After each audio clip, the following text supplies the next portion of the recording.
What's going on, everybody, and welcome to another episode of 69 Baja Outdoors. Before we get in today's video, I would like to take a moment to say thank you to each and every one of my subscribers.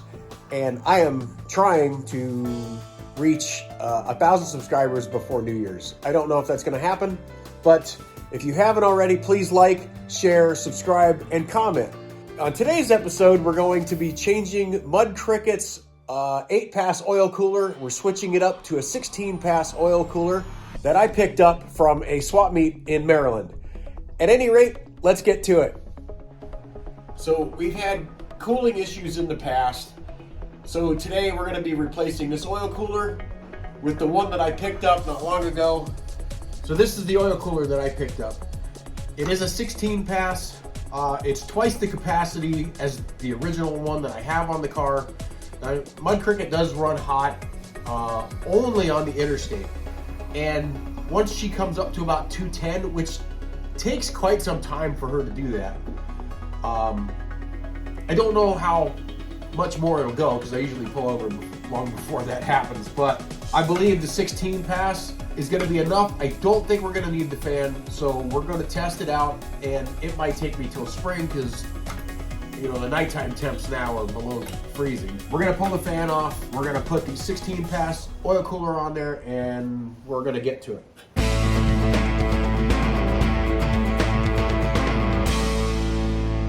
So I'm gonna save this. We may need it later, not sure.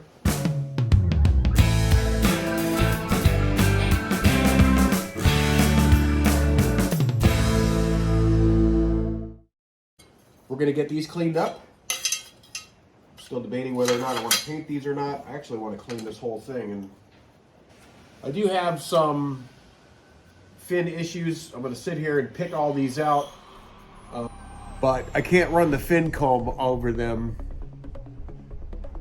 so I'll have to pick each one of these dents out of here individually. So that's gonna take some time. I'm not going to bore you guys with that. The back side is pretty good where the fan was at, so let's get these cleaned up. Make some super duper carbon choke cleaner, whatever I can find on sale, because I'm a cheap bastard.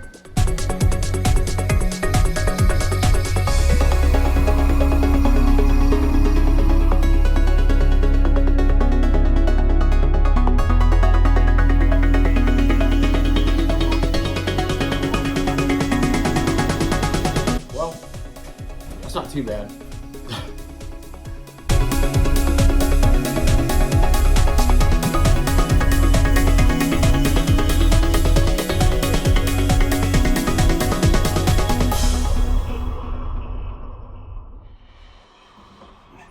Killing me.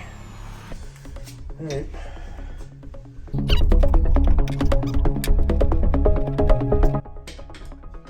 Crazy it is. I couldn't find my 3/16 3/8 drive. Yeah, guess that's typical. I'm sure I'm not the only one. At least I know where my 10 mil is. All right, so those are loose. I just gotta pull the lines off, drop the cooler, pull the plexiglass, and go from there.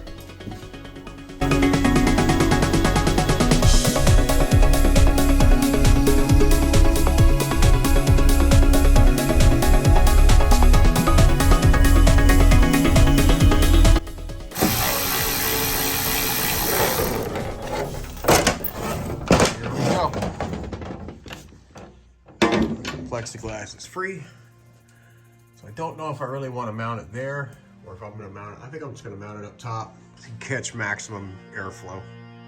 Now what we're going to need to do, because the 8-pass oil cooler has a different bolt-up pattern, obviously they don't line up in any way, shape, or form.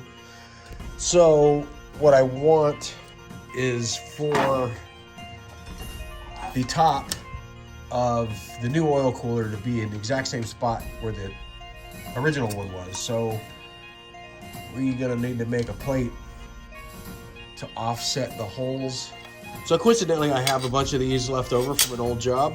So we're gonna go ahead, drill some holes in these. We're gonna get the holes all transferred over, drill them, and then cut them out. So now that I've got my 4 holes drilled in one plate, I've mounted that plate on top of the other, and we're just gonna use a transfer punch right in the hole, smack each one with a hammer, and now I've got all 4 holes are identical. Ugh. Couldn't do that again if I tried. Now that our holes are drilled, we're gonna use a countersink to kind of take the burrs off. Yeah, that's good. Just to take the burrs off. So after laying them down on the table, it creates a really nice chamfered edge. I'll tell you guys what, man. I just switched over to a Diablo metal blade. Steel Demon it's called. And I am so impressed with this blade. D1260 CF. Unbelievable, man. I mean, it makes the sweetest cuts. And it's like butter. I mean, you just go fairly slow and it eats its way right through it. I mean, granted, it's aluminum. My old DeWalt blade is pretty worn. That thing's got some miles on it. But anyway, I replaced it with this Diablo, and I am absolutely floored. Now that we have both pieces cut, we're just gonna run them on the sander, and we'll be ready to mount them. So now that we have these edges rounded, I think we're ready. Because the new one is much wider, obviously that's gotta go that way, and they're wider, so they're gonna sit like this. I think it'll work. So here goes nothing. Wow, did I not drill those the right size? Holy shit.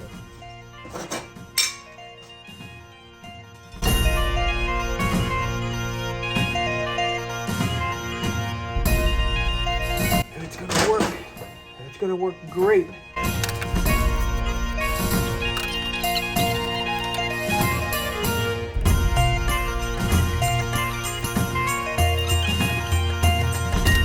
A little cold in here, so my hands aren't working as good as they should. I don't know what the temp is in here, but I'm sure it's below 40. I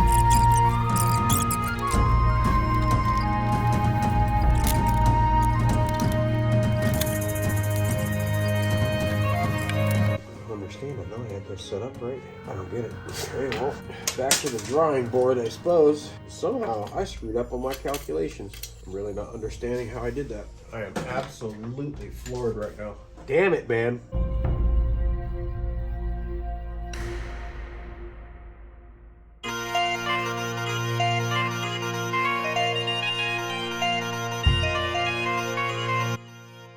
You know, I guess in my old age, which I don't feel that old. I mean, I feel it in the morning. At any rate, you know, I call them brain farts. I never did hit record on the camera before I installed this. So my apologies for that. I did not have to redo those brackets. I just had to tweak the hose clamps. These here, I just had to tweak them in a bit, which is why everything was pushed out. But everything fits good, everything's tight.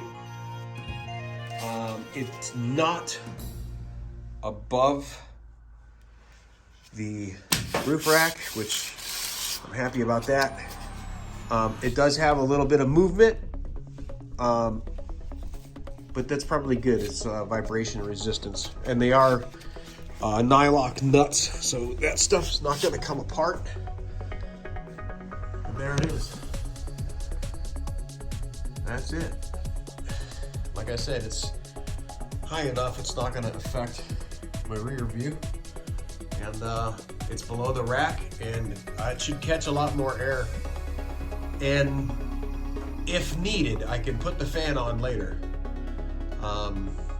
So until then, we're going to be running this. It came out pretty good. I like it. Yeah. Let me get up here.